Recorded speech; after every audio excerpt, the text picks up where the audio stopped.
হুঙ্কারি সার পালালেন সিদ্দিকুল্লাহ চৌধুরী। তিনি গতকাল উস্কানি দিয়েছিলেন, হুঁশিয়ারি দিয়েছিলেন এ রাজ্য জুড়ে 1 কোটি মানুষ পথে নামবেন প্রতিবাদে, মন্দির মসজিদ এসব থাকবে। তার আবদার, মসজিদ কেন সরানো হবে বিমানবন্দর থেকে, মসজিদ সরানোর প্রতিবাদ করার জন্য আহ্বান জানিয়েছিলেন, বিক্ষোভের ডাক দিয়েছিলেন, উস্কানি দিয়েছিলেন। রানওয়ে সম্প্রসারণে মসজিদ সরানোর পরিকল্পনা পালাবদলের পর হয়েছে। দীর্ঘদিন ধরে শুধুমাত্র রাজনীতির জন্য এই মসজিদ ছিল রানওয়েতে।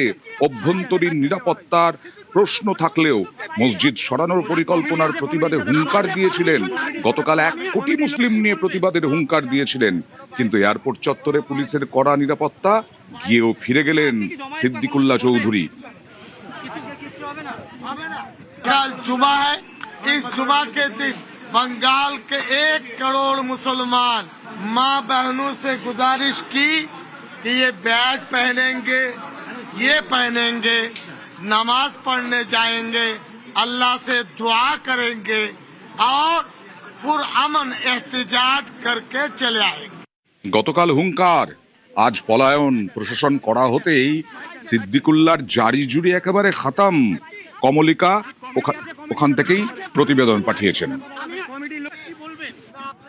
আজ এয়ারপোর্ট মসজিদের জন্য পশ্চিম বাংলার 4 কোটি মুসলমানের জন্য ধর্মনিরপেক্ষ গণতান্ত্রিক দেশপ্রেমিকের জন্য একটা কালা দিবস। আমরা আশা করি, আমরা চাইছি এয়ারপোর্ট অথরিটি মসজিদ খুলে দিক। নেক্সট স্টেপ, এক হলো আদালত, আর একটা হলো অফিসিয়ালি চিঠি।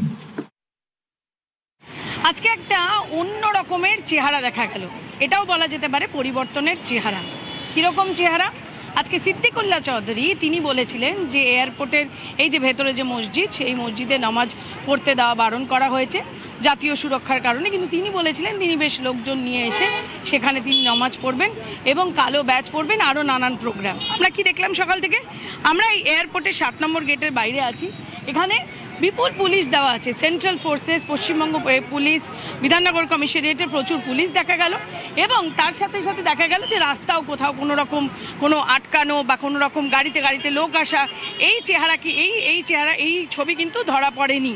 কেন এই কথাটা বলছি? এই কথাটা এই কারণেই বলছি, কারণ ঠিক 1 বছর আগে সিদ্দিকুল্লাহ চৌধুরী রামলীলা ময়দানে সভা ডেকেছিল, যদিও সেটা সভা ছিল, কিন্তু তার জন্য গোটা কলকাতা শহর আটকে পড়েছিল।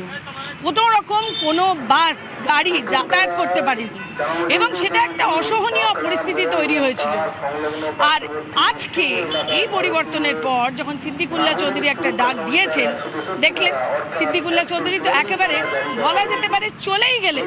তার সঙ্গে যারা আছেন তারা বললেন যে না, উনি এখানে কিছু করবেন না। অর্থাৎ পুলিশ যেভাবে 163 ইম্পোজ করেছে এবং যেভাবে এখানে আজকে সকাল থেকে নজর রেখেছে, রুট মার্চ করেছে, তার থেকে একটা জিনিস খুব স্পষ্ট, যে ইচ্ছে থাকলে সব হয়, আর সেই ইচ্ছেটা থাকার খুব প্রয়োজনীয়তা রয়েছে। রাস্তার একেবারেই ফাঁকা। সিদ্দিকুল্লাহ চৌধুরী তিনি চলে গেছেন, নামাজ এখানে পড়া হবে না। সব থেকে বড় কথা এটা যে এটাও একটা পরিবর্তন। ক্যামেরাম্যান অংশুমান রয়ের সাথে কমলিকা সেনগুপ্ত, নিউজ 18 বাংলা। এর আগেই মুখ্যমন্ত্রী শুভেন্দু অধিকারী তিনি হুঁশিয়ারি দিয়েছিলেন। তারপরেও সিদ্দিকুল্লাহ চৌধুরীর এই উস্কানি, এই হুঁশিয়ারি, কি বলেছিলেন মুখ্যমন্ত্রী দেখুন।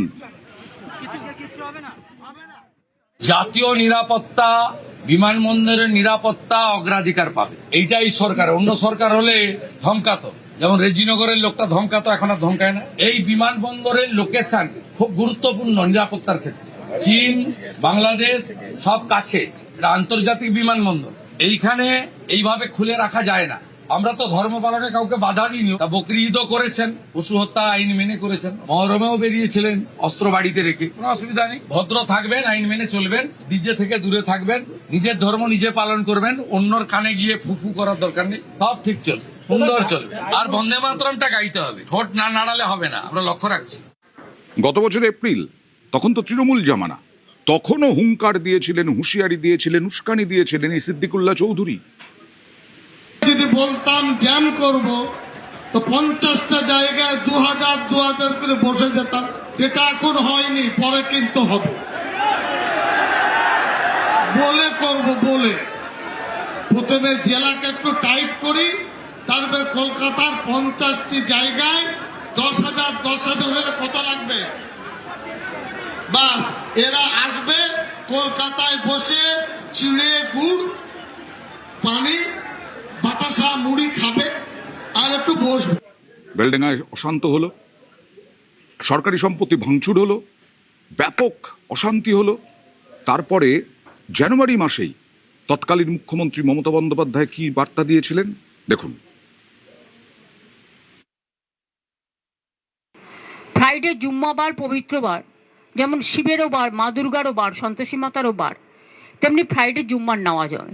এখন যখন দুর্গাপুজো দেখতে এসছে কোটি কোটি লোক, সেখানে আপনি যদি একটা মাইক লাগিয়ে দেন তাহলে সবাই শুনবে। তো ফ্রাইডে জুম্মাবার এমনি সংখ্যালঘুদের কাছে একটা সেন্টিমেন্ট আছে, সেখানে সবাই ফ্রাইডে জুম্মার নামাজ করতে এসছে। এখানে কেউ কেউ যদি তার রাজনৈতিক চরিতার্থ করবার জন্য উস্কে দেয়, সংখ্যালঘুদের ক্ষোভটা স্বাভাবিক।